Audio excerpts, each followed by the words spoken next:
Hello दोस्तों, आप सभी का इंटरेस्टिंग इन्फॉर्मेशन चैनल पर हार्दिक स्वागत है। तो दोस्तों, आज मैं आपके लिए लेके आया हूँ BA honours 5th semester examination 2020 Hindi paper 5th तुलनात्मक साहित्य। जो दोस्तों आपका इसका टाइम ड्यूरेशन 3 आवर्स का रहता है, मैक्सिमम मार्क्स 35 नंबर का रहता है। तो दोस्तों इसमें आप देखेंगे नोट में दिया हुआ है, दोनों खंडों से निर्देशानुसार प्रश्नों के उत्तर दीजिए। तो आपको खंड आ में लघु उत्तरीय प्रश्न होते हैं, तो इसमें नोट दिया हुआ है कि इन्हीं 5 प्रश्नों के उत्तर संक्षेप में दीजिए। जो एक प्रश्न आपका 3 अंक का रहता है, तो 5 आएंगे और 3 नंबर का एक प्रश्न है, तो 5 थी 15। ये 15 नंबर का दोस्तों खंड आ में आपसे पूछ लेता है, जिसमें 8 क्वेश्चन होते हैं मैक्सिमम जो आपको करने होते हैं। मुश्किल से 5 आप कर दीजिए तो आपको 15 नंबर मिल जाते हैं खंड आ में। तो दोस्तों इसी क्रम में हम अपना पहला प्रश्न देखते हैं। पहला प्रश्न दिया हुआ है, अलवार कौन थे, संक्षेप में प्रकाश डालिए। दोस्तों ये अलवार एक लेखक थे, इनके बारे में हमें इनके जीवन परिचय के बारे में बताना है इसमें 3 नंबर में। हमारा दूसरा क्वेश्चन है, वल्लभ संप्रदाय पर एक संक्षिप्त टिप्पणी लिखिए। वल्लभ संप्रदाय, इसको दोस्तों वैष्णव संप्रदाय के नाम से भी जाना जाता है। इसके संप्रदाय वल्लभाचार्य जी को माना जाता है दोस्तों। तो हमें 3 नंबर के हिसाब से हम प्रश्न ऐसा लिखेंगे कि हमको 3 नंबर मिल जाए। तो दोस्तों आपको पॉइंट के साथ बना बना के लिखना है और हेडिंग के साथ दर्शाना है दोस्तों 3 नंबर में। इसी क्रम में दोस्तों हमारा अगला प्रश्न है, तुलसीदास की प्रमुख रचनाओं के बारे में परिचय दीजिए। तुलसीदास की प्रमुख पत्रिकाएं जानकी मंगल, विनय पत्रिका और रामचरितमानस, बहुत सी पत्रिकाएं हैं दोस्तों इनके द्वारा उल्लेखित की गई हैं। तो आप उसको वर्णन कर देंगे, 3 नंबर के हिसाब से दिखा देंगे। हमारा अगला क्वेश्चन है, अंडाल के जीवन पर प्रकाश डालिए। दोस्तों अंडाल के जीवन के प्रकाश डालना है। अगला क्वेश्चन है, गीतांजलि किसकी रचना है। तो दोस्तों गीतांजलि आप सभी लोग जानते होंगे, गीतांजलि रविंद्रनाथ ठाकुर जी की रचना है। उसकी प्रमुख विशेषताओं का उल्लेख कीजिए। तो उसकी आप विशेषता कर देंगे। आपका अगला क्वेश्चन है, नायनमार संप्रदाय पर संक्षिप्त में अपने विचार प्रकट दीजिए।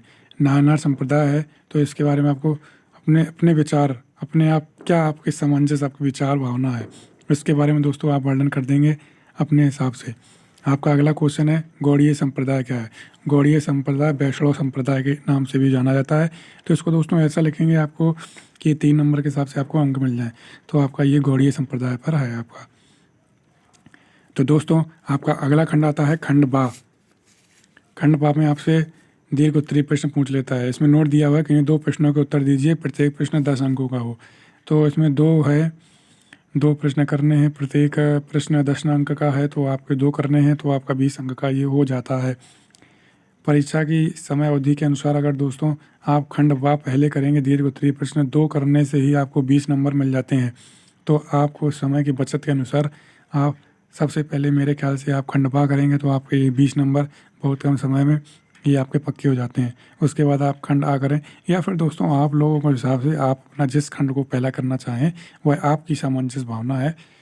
तो आप दोस्तों देखिए, दीर्घ उत्तरीय प्रश्न में पहला प्रश्न है, कबीर दास का परिचय देते हुए उनके सामाजिक चेतना पर प्रकाश डालिए। इनकी सामंजस्य क्या थी, चेतना। इसी क्रम में दोस्तों हमारा अगला प्रश्न है, कामायनी में व्याप्त राष्ट्रीय चेतना पर अपने विचार प्रकट कीजिए। कामायनी में व्याप्त राष्ट्रीय चेतना कैसी थी, क्या था इसमें कामायनी, जयशंकर प्रसाद जी द्वारा लिखी गई कामायनी में इसकी राष्ट्रीय चेतना क्या ही, क्या इसके विचारधारा रही है। तो दोस्तों इसको हमें अपने वर्णन के अनुसार कर देना है। ऐसा लिखना है दोस्तों कि हमें 10 नंबर हमारे कोई छीन ना पाए दोस्तों, ये हमारे 10 नंबर हम ही को मिले। तो इस हिसाब से आप पेज हेडिंग के द्वारा दर्शाइए और आपको नंबर आपको भी मिलेंगे। दोस्तों हमारा अगला क्वेश्चन है तीसरा, भारतीयता की अवधारणा।